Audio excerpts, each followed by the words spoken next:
Moro moro, and welcome back to Culinary Role-Playing and into the second episode of NPC Adventures. Oof.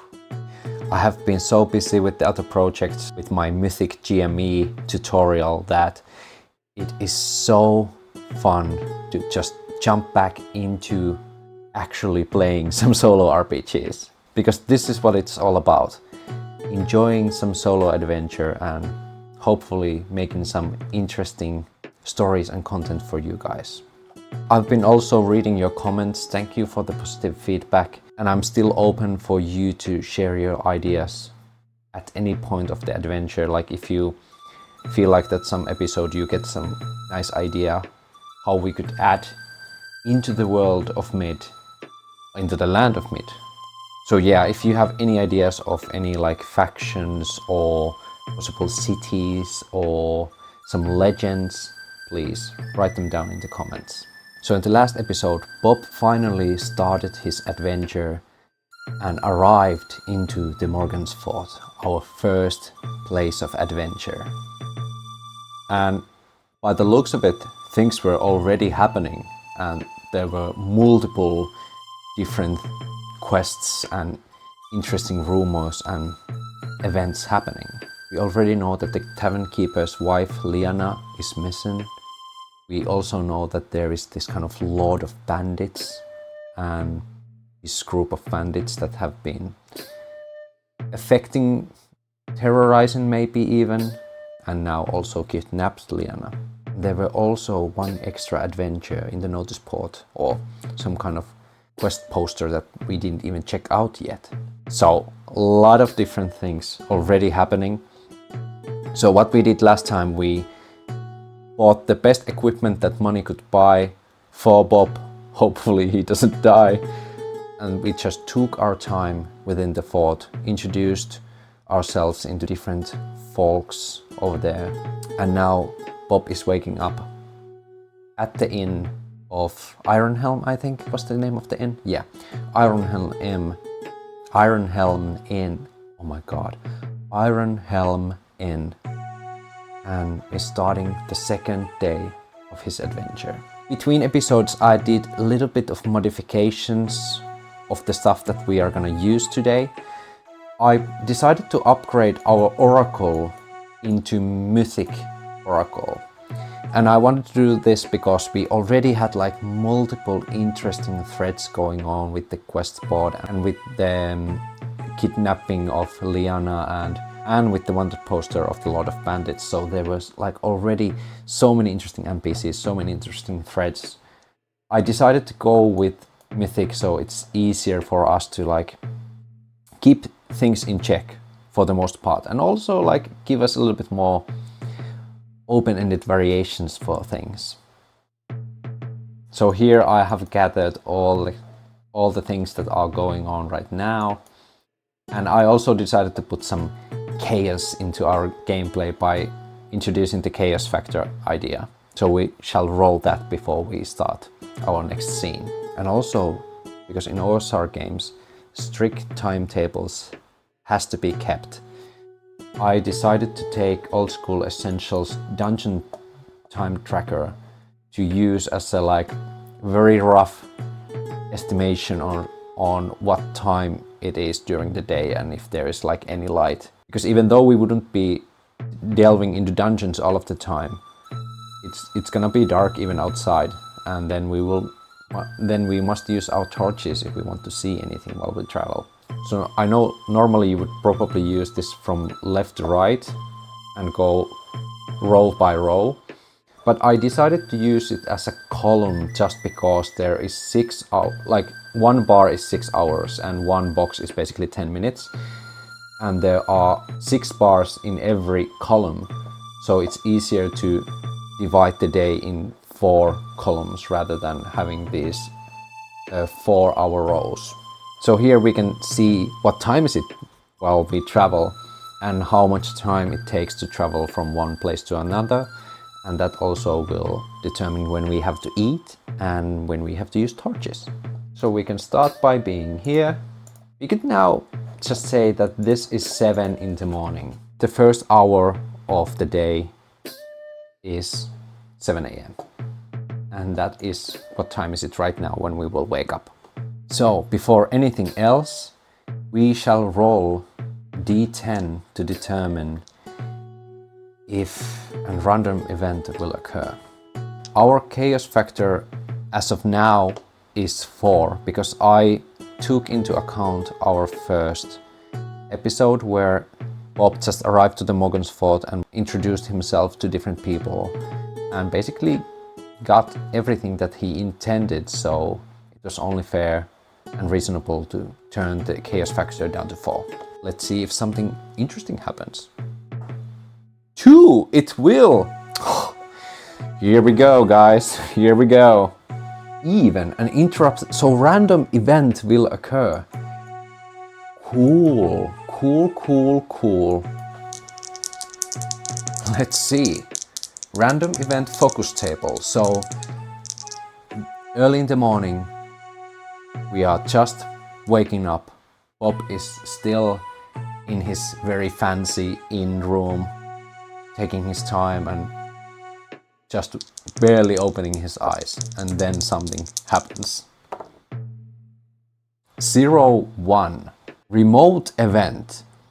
Yeah, okay, remote event happens. Should I take a character focus on this remote event or a threat event? Let's ask the Oracle, I don't know. If 50-50, if it's under, then it's a character event, and if it's over, then it's a threat event. 56, so it's a threat event. Then we shall roll a d10 to see what event it affects. 1. Lord of Bandits. Okay, Lord of Bandits is making a move. What kind of move Lord of Bandits is making? Here we have Mythic GME's meaning tables. There is a table called character actions. So let's ask, what is the action the Lord of Bandits is taking right now with his bandits? 94. Trust. 94 again, I will roll something else. 42. Trust and frightening. Like trust fund. I have an idea. I think Bandit Lord is extortioning money from Morganstown. Oh, by the way, yeah, I forgot to mention, I actually created a town map for Morganstown, which is next to the Morgansfort. I used Watabu City Creator. I can leave the link down below if you want to create your own town maps. But yeah, I created this town map so we have a little bit more idea how the town itself looks like, and here we can like also pin down some locations possibly that we might come across during our time there. The Lord of Bandits is extortioning money from the Morganstown, and they basically have to pay this kind of like a tax, safe tax for Bandit Lord. So it would mean this group of bandits is really huge and it's really prominent force in here. So it might not only be like one of these islands that the bandits lie, it could be even multiple islands, and that's why they have been such a nuisance in here, and they might have even affected the boat travel between these islands, just because it's basically like its own army, but it's this kind of guerrilla warfare army that always like hides and makes these kind of ambush attacks. So it's really difficult. You just can't with normal military might just go and wipe them all out, because they don't play that kind of game.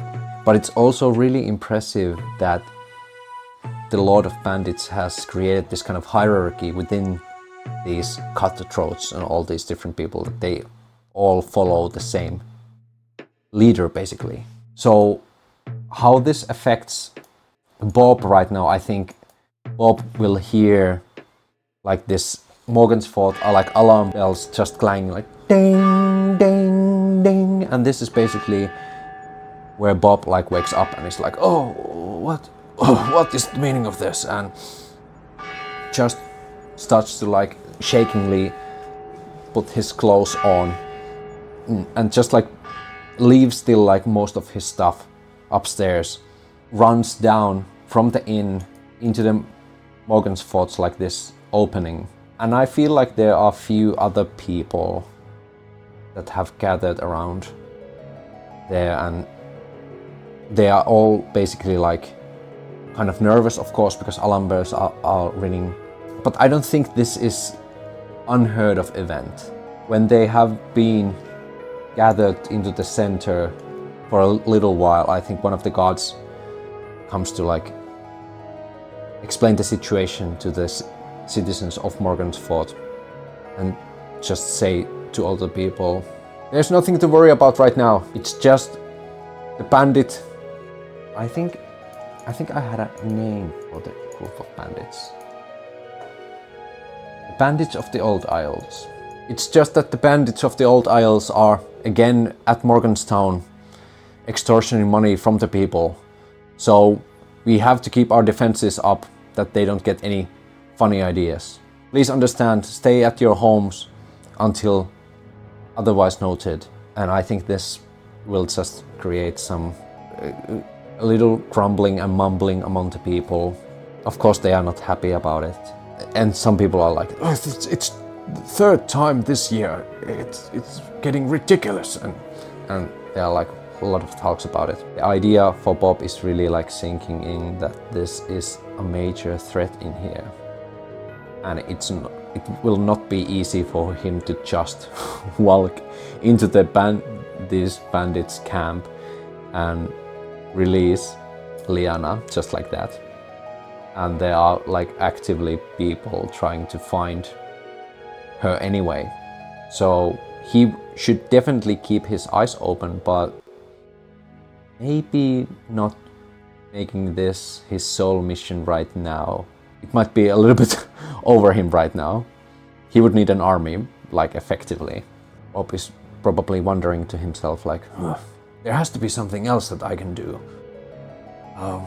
Wasn't there an extra notice in the notice board? Maybe I should check that out. And yeah, I think Bob will go into the notice board and see what this mission quest is all about. And I think we have to create that right now. And for creating this adventure, I thought we could use Tome of Adventure Design, which is, for me, it is hella deep, and you shouldn't probably use it all of the time because it is ridiculously detailed. But for creating missions, it's the best one. Oh my god, it's so good.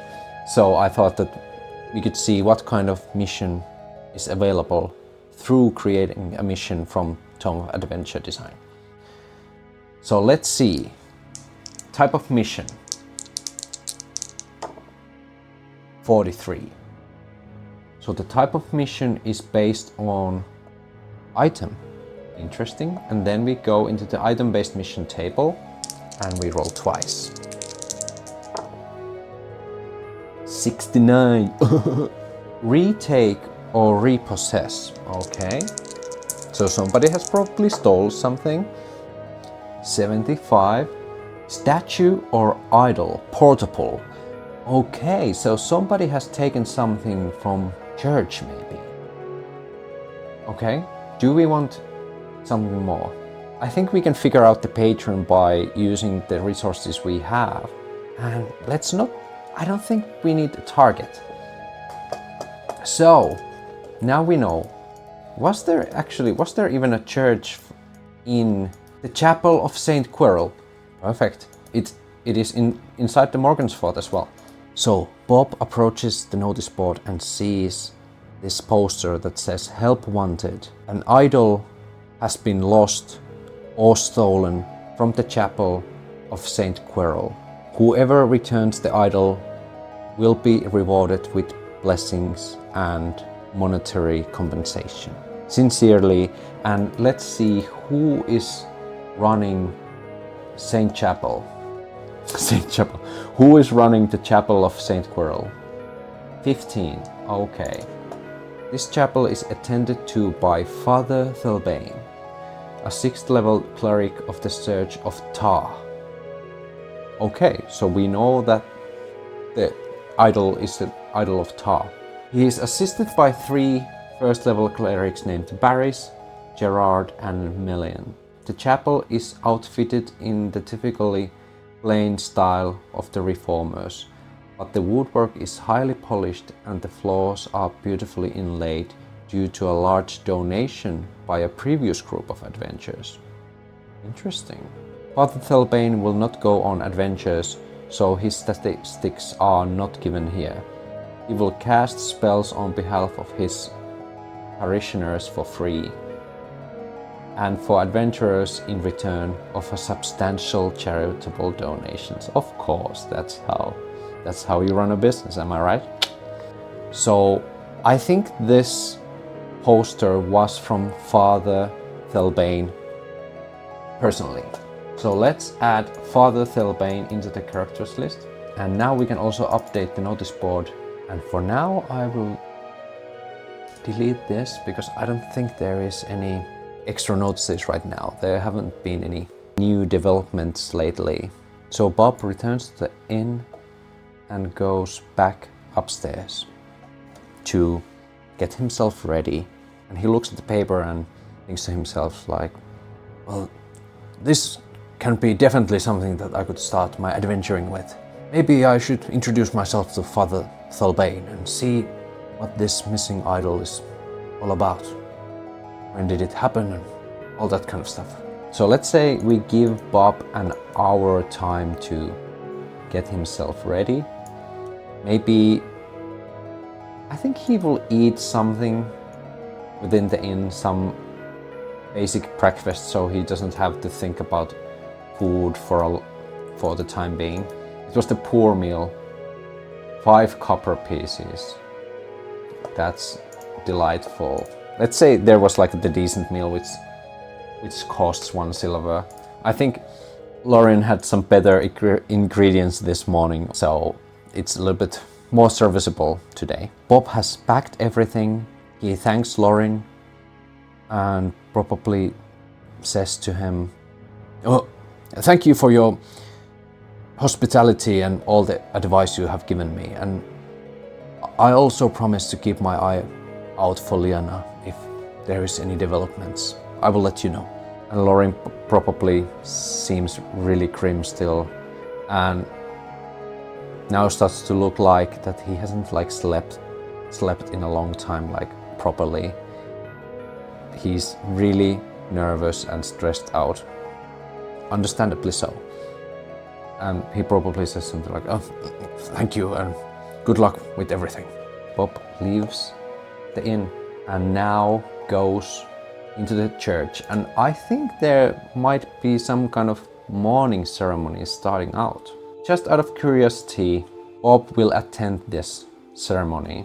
There might be a few people within the chapel who also attend to the ceremony, and especially now when, I would say for now, the gates are still closed in Morgansfort. There is not much you can do right now, so people come to commune and pray. Let's say it takes another hour. After the ceremony, Father Thelbain will say to everyone, "May the grace of Ptah be with you all, and leave with a humble mind and a strong soul. And remember, if you have anything extra to spare, our charity box is right over there. Thank you for all to attending the service, and Ptah be with you all. Thank you. Thank you so much." And some people are leaving some little bit of money into the charity box, and I think, yeah, Bob wants to leave a good impression as well, so he will take out 2 gold. 2 gold and also give that to the church's gift box, just to like ease himself into conversation with Father Thelbain. And Bob goes there and puts the money into the gift box, and Father Thelbain will of course answer this like, "Peace be upon you, my child. Thank you for the donation." Bob will probably answer, "That's quite all right. I actually wanted to talk with you, Father." Yes, child, is there anything you might require from the gods or from plain old earthly me? Yes, I happened to saw your message on the notice board, and I just wanted to possibly ask you a few questions about the incident to get myself acquainted with the problem and possibly offer my services and help. Oh child, that is so kind of you. Sure, I will share everything I know about the incident. Give me a minute. And probably it will take like 10 minutes or so. We can move the clock forward. Father will probably invite Bob to sit next to him into the church's wooden benches and then just tell everything he knows about the incident. When did this all happen, Father? It happened 2 nights ago. I was doing my routine rounds like I tend to do before I lay to rest in my chambers back there. It was around midnight when I did this. Until that point, the idol was, and he shows, like there is kind of some kind of centerpiece in the middle of the temple that clearly shows a space that there should be like some idol or statue, and then there is now nothing. The idol was there still when I was doing my rounds, and then I locked everything up, I closed the windows, and I went to bed. And in the next morning when I woke up, the statue was gone. Oh yes, thank you, Father, for sharing. Do you have any assistants or apprentices who might have seen something? Oh yes, I actually do. And they were helping me out with the ceremony as well. Oh, they are right over there. And there was it like 3? Barris, Gerard and Million. Barris, Gerard, Million. And all of the apprentices are doing basic work. One of them is cleaning the floors, and one of them is counting the money from the charity box, and one of them is maybe praying, just praying. Will these 3 also take watch during the night? Did they happen to see anything? Do they? I don't know actually. We can ask the oracles. I mean, it's 50-50. It would make sense, but it's also understandable if Father Thelbain doesn't want entrust like that big of responsibility for the younger apprentices. So 50-50. Oh, 35. Yes. So they also have some kind of responsibility during the night. But I would say it's only maybe one of them. So they have like 2 shifts during the night. One is the early shift and one is the late shift. And do they even have... Yeah, I think that. And I think Father Thelbain always have the early shift, and only one of the apprentices have this later shift after 12 to some point until it's morning, and then they can attend the ceremony, the morning ceremony, and after that go to like rest. So probably the one praying right now is soon going to bed. So who of your apprentices was at the watch that night? Let's roll a d6. 1, 2, 3, 4, 5, 6. Who was it? Whose job was to guard the idol? 4. Gerard! It was Gerard's responsibility, and believe me, I have given him a scolding already. I also checked all of the apprentices' rooms to see if somebody of the apprentices had this funny idea of playing a trick on me or something. But they all seemed to keep one line and said that nobody of them stole it. And I tried to question Gerard and asked that if he saw anything during that night. But he swore that he didn't see any soul. Oh, thank you, Father. Would it be alright with you if I talk with Gerard, and just to get my own understanding and idea, and hear from Gerard directly, if you don't mind? Certainly, ask away. Gerard. And Father actually invites Gerard over, and I'm sorry, you were called? I am Bob. Bob of Findersfield. Wonderful. Gerard, here is Bob from Findersfield. He has come to our assistance to find the lost idol. He wanted to ask you some questions. And was there like any age on these three? No. I would say, I think they are all quite young, not like teens. They are all adults, but really like young adults. So maybe in their 20s. Gerard just answers like, oh, certainly, if my insight is any assistance, I'm glad to help. And maybe he kind of nervously also like sits down next to Bob. The father will rise up from the chair and say to Bob like, my apologies, Bob, I need to attend my official duties, but if you have any additional questions, I'm always here for you, child, and Gods be with you.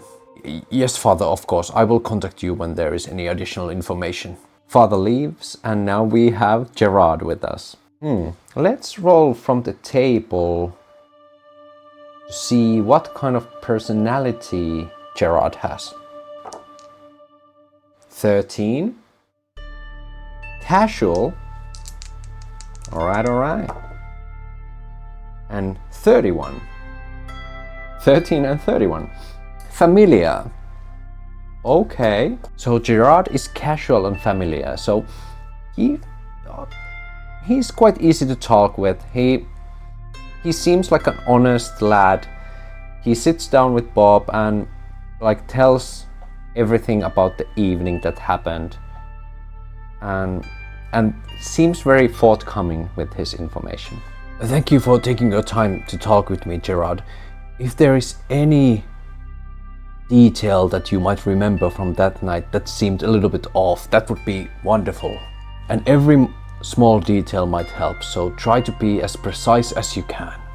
Yeah, of course, I'll do my best. I'll try to think of some interesting fact or knowledge that I might know from that night. It might be that I might need to roll some tables to know. So let's ask the Oracle first. Was there something interesting? And even with the best thieves, I think there is a likely chance that some aspect seemed a little bit odd during that night. So let's ask the Oracle if there was some detail that was really interesting. 43. Answer is yes. So something weird happened. And what is the weird thing that happened? Let's roll a sound. Yes. Here we have sound table. So Gerard heard some odd sound in the middle of night, and he was on the opposite side of the building.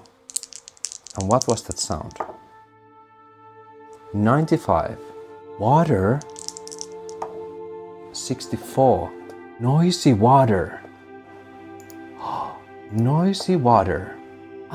Yeah, actually, I heard this really weird, like this kind of splashing noise out of nowhere in the middle of night, and it almost like it shook me a little bit. It was very eerie, but it was raining also outside, and then when I went into the window that I heard the splash was coming from, it was just the whole floor was just wet.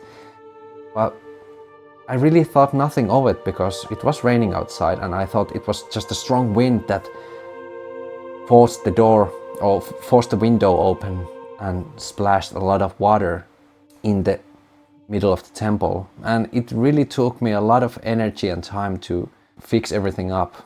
After that, I was so tired, and it was almost time of our morning ceremony.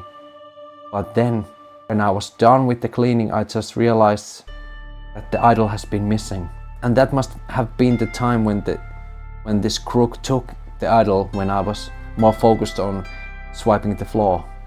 But still, we didn't saw any other exits or anything like that. So it was really weird that the idol was stolen.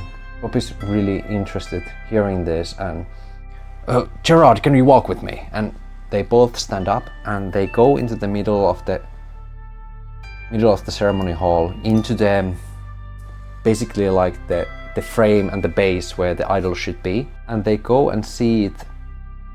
And I think the base of it is like kind of still a bit like damp and wet, because it was mostly a wooden building.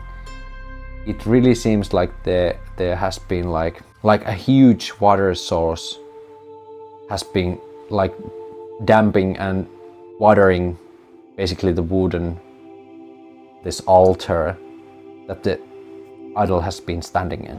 And Bob asks from Gerard that do you have any sewer points within your chapel? Yes, we have one in case of floods. It's over here, and there is this kind of a small hole that water can go in and down into sewers underneath the Morgansfort. It's small enough that no humanoid could go past it, but maybe one idol could.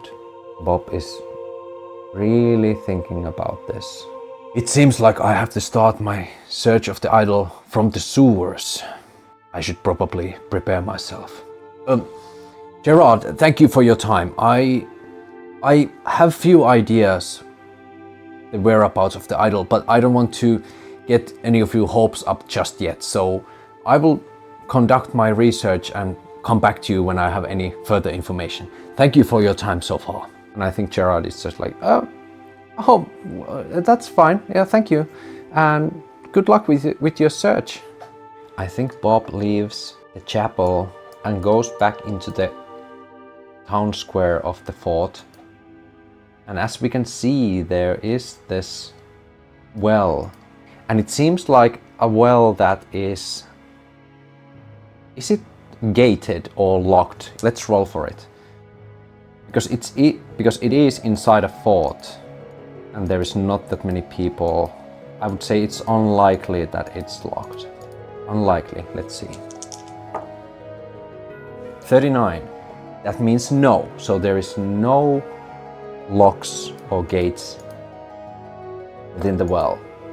And it looks deep enough, and Bob thinks for himself like there might be some kind of connection point into the sewers within the well. But I could also ask the guards of the fort to let me down into the sewers. I might not get access for that, but now I at least have some options. At this point, let's update the clock. I would say it took about 20 minutes at least for Bob to interrogate both of them and have some ideas and answers. And I would say Bob goes back into the chapel and asks Father to basically write him an official note. Bob explains the situation and tells about his ideas that the idol might be in sewers and he would want to inspect the sewers. I think Father is very helpful towards Bob. Bob has been very forthcoming and he also donated and it came out as an ally for the church, so definitely, or for the chapel, I'm sorry. So definitely Father Thelbain will write him an official letter for the guard to help him get into the sewer system underneath the Morgansfort. They might not give him any people to come with him because of the current situation in the Morganstown, and we are still in lockdown. So a lot of things happening at the same time. So before we go and explore any sewers underneath the Morgansfort, let's see if we have enough torches. For example, we have 6 torches, which is for 6 hours, and it's directly under us, so we can always come back to get some more torches. I think that is enough, even though lantern would be maybe even better because it will be quite damp and we don't know how much water there is as well. But at least we should have everything we require. Bob goes to talk to one of the Morgansfort's guards and explains the situation. And the guards are quite a bit annoyed of the inconvenience because they are at high alert right now. Would Bob even...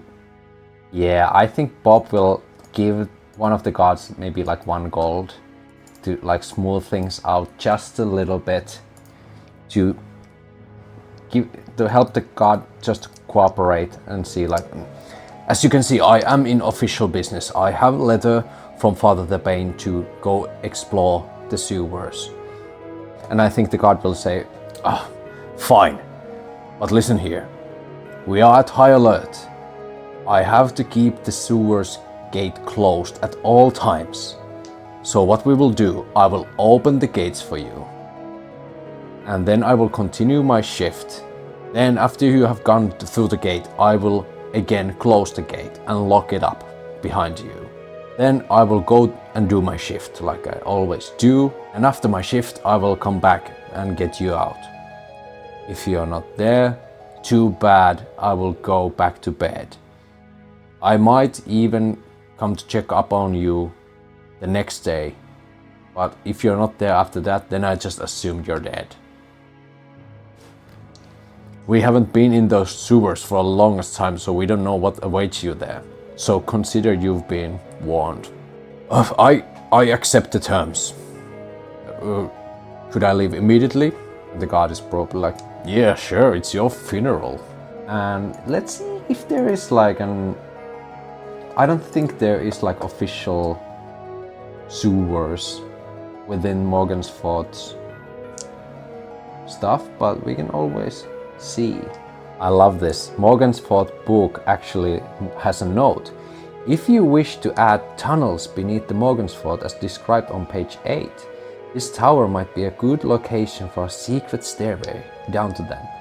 So we can now say that there is not like a secret stairway, but there is an official stairway, a locked gate into the sewers in the 19th in a tower.